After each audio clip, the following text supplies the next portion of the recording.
Hello guys, അപ്പം മറ്റൊരു പുതിയ വീഡിയോയിലേക്ക് ഏവർക്കും സ്വാഗതം. അഷ്കർ എന്ന കൊടും ക്രൂരനായിട്ടുള്ള ഒരു വ്യക്തി വെറും 1.5 മാസം മാത്രം പ്രായമുള്ള ഒരു കുഞ്ഞിനടുത്ത് കാണിച്ചിട്ടുള്ള പ്രവൃത്തികളൊക്കെ നിങ്ങൾ അറിഞ്ഞായിരിക്കുമല്ലോ. ഇവന്റെ ഈ ദുഷ്ടതരങ്ങൾ, ഈ ചെറ്റത്തരങ്ങളൊക്കെ ഇന്നലെയും തുടങ്ങിയതല്ല, വർഷങ്ങൾക്ക് മുമ്പേ തുടങ്ങിയതാണ്. അതിനും ഒട്ടനവധി ഇരകളുണ്ട്. അതിൽ ഒന്ന് ആ അഷ്കറിന്റെ തന്നെ മുൻഭാര്യയാണ്. അവരുടെ ഈ ഇപ്പോഴത്തെ നിലവിലെ അവസ്ഥ കണ്ടു കഴിഞ്ഞാൽ ആരുടെയും കണ്ണുകൾ നനയിക്കും. അത്രത്തോളമാണ് അവൻ ആ ഒരു യുവതിയെ, ആ ഒരു പെൺകുട്ടിയെ ദുരിതത്തിന്റെ അങ്ങേ അറ്റത്ത് കൊണ്ടെത്തിച്ചിരിക്കുന്നത്. ഒരു ന്യൂസ് പ്ലേ ചെയ്യാം, നിങ്ങളൊന്ന് കണ്ടു നോക്കി. നെടുമങ്ങാട് 1.5 വയസ്സുള്ള കുഞ്ഞിനെ ക്രൂരമായി ഉപദ്രവിച്ച അഷ്കർ കൊടും ക്രിമിനൽ. അഷ്കറിന്റെ കണ്ണില്ലാ ക്രൂരതയിൽ ആദ്യ ഭാര്യ ആമിനയുടെ ശരീരമാകെ തളർന്ന നിലയിലാണ്. കേട്ടാൽ മരവിച്ചു പോകുന്ന അഷ്കറിന്റെ കൊല്ലാക്കൊല ആമിന 24 വെളിപ്പെടുത്തി. മകളെ കൊലപ്പെടുത്താൻ പല രീതിയിൽ അഷ്കർ ശ്രമിച്ചുവെന്ന് ആമിനയുടെ മാതാവും പറയുന്നു.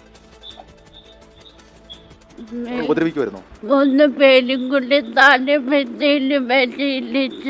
പിടിച്ചില്ലേ, എന്നെ അടിക്കും, വെള്ളത്തെ പിടിച്ച് മക്കി. അഷ്കർ എന്ന കൊടും ക്രിമിനലിന്റെ ക്രൂരതയാണ് ഈ കേട്ടത്. ഒരു ചിത്രം കൂടി കാണണം. 2022 പാലോട് സ്വദേശിയായ ആമിനയെ അഷ്കർ വിവാഹം കഴിക്കുമ്പോൾ ആമിനയുടെ രൂപം ഇതായിരുന്നു. എന്നാൽ കഴിഞ്ഞ 2 വർഷക്കാലമായി തിരുവനന്തപുരം മെഡിക്കൽ കോളേജിൽ ചികിത്സയിലാണ് ആമിന. ഒന്നോർക്കണം, വിവാഹം നടക്കുമ്പോൾ ആമിനയ്ക്ക് വയസ്സ് 18, ഇപ്പോൾ 23. വിവാഹം കഴിഞ്ഞതിന് അടുത്ത ദിവസം മുതൽ ക്രൂരമായ ശാരീരികാക്രമണം തുടങ്ങി. ആദ്യമൊക്കെ മുഖത്തടിക്കൽ, പിന്നാലെ ഇരുചെവിയും പൊത്തി അടിക്കൽ, മുഖത്ത് മുഷ്ടി ചുരുട്ടി ഇടിക്കൽ, പിന്നീട് സ്ത്രീധനം ആവശ്യപ്പെട്ട് അഷ്കറും മാതാവും സഹോദരിയും ചേർന്ന് ക്രൂരമായി ഉപദ്രവിച്ചു. എന്താണ് ചെയ്യേണ്ടത്? അന്ന് ഇത്രത്തോളം ക്രൂരമായിട്ട് ഈ ഒരു അവസ്ഥയിൽ ആ യുവതിയെ ആക്കിയതിനു ശേഷം അവ എന്ത് കൂളായിട്ടാണ് പുറത്തിറങ്ങി അടുത്ത വേറെ ഏതിൻ്റെയോ മെക്കെട്ട് കയറി അതിനെ ഒന്നും അറിഞ്ഞുകൂടാതെ അവിടെ ഉണ്ടായിരുന്ന ഒരു പിഞ്ച് കുഞ്ഞിനെ ഉപദ്രവിക്കുകയും ഈ ഒരു അവസ്ഥയിൽ ആക്കുകയും ചെയ്തു. ഇതിനൊക്കെ അന്നേ കിട്ടേണ്ടത് കറക്റ്റ് രീതിക്ക് നല്ലവണ്ണം കിട്ടിയിരുന്നെങ്കിൽ ആ കുഞ്ഞെങ്കിലും രക്ഷപ്പെട്ടു പോയേനെ. സത്യത്തിൽ ഇവിടെ ആർക്കാണ് തെറ്റുപറ്റിയത്? നമ്മുടെ സത്യം പറഞ്ഞാൽ നമ്മുടെ നിയമത്തിനാണ് തെറ്റുപറ്റിയത്. ആ ഒരു സ്ത്രീയുടെ ഒരു അവസ്ഥ ഒന്ന് നോക്കി. കുറച്ച് വർഷം കോമയിലായിരുന്നു, ഇപ്പോഴും റിക്കവറിയുടെ പാതയിൽ ഇങ്ങനെ വന്നുകൊണ്ടിരിക്കുന്നേ ഉള്ളൂ. പക്ഷെ ഇപ്പോൾ പോലും അവർ വളരെയധികം സ്ട്രഗിൾ ചെയ്യുന്നുണ്ട്.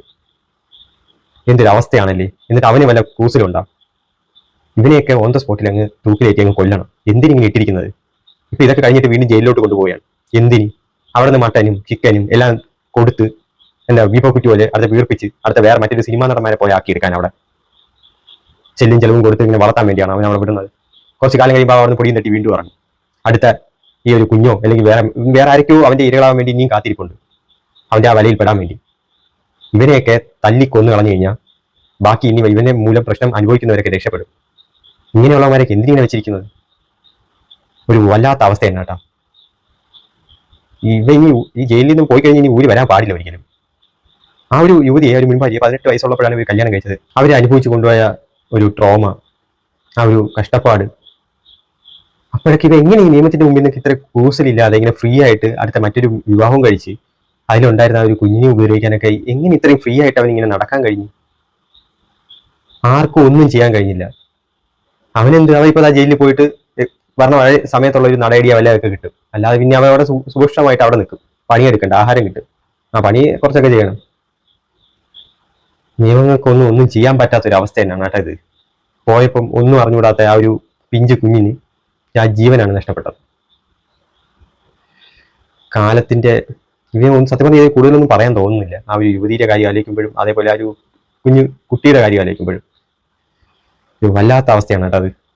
മറ്റാർക്കും ഇതുപോലെ ഇനി വരാതെ ഇരിക്കട്ടെ. ഇതുപോലത്തെ ഉള്ളവന്മാർ, ഈ അഷ്കർ പോലത്തെ ഇനിയും കുറേമാരുണ്ട്. അവന്മാർക്കൊക്കെ ഇനി ഇതൊന്നും ചെയ്യാൻ കഴിയാത്തൊക്കെ ഒരു പേടി വരണം. അതിന് നിയമം എന്തെങ്കിലുമൊക്കെ ചെയ്യണം അതിനനുസരിച്ച്. എങ്കിൽ മാത്രമേ ഇതിനൊക്കെ ഒരു വ്യത്യാസം ഉണ്ടാവുള്ളൂ. അല്ലെങ്കിൽ ഇത് ഒരു തുടർക്കഥ പോലെ ഇങ്ങനെ പൊയ്ക്കൊണ്ടിരിക്കും. വരുന്ന സമയത്ത് മാത്രം എല്ലാ വീഡിയോകളും ഇങ്ങനെ കുട്ടികൾക്ക് വീക്ഷിച്ച് ഇങ്ങനെ നടക്കുകയും ചെയ്യും.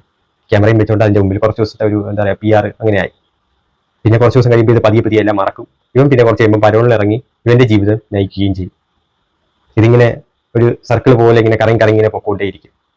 എന്തെങ്കിലും ഒരു മാറ്റം വരുമായിരിക്കും ഇതിനൊക്കെ. എന്തായാലും ഓരോരോ അവസ്ഥകളെ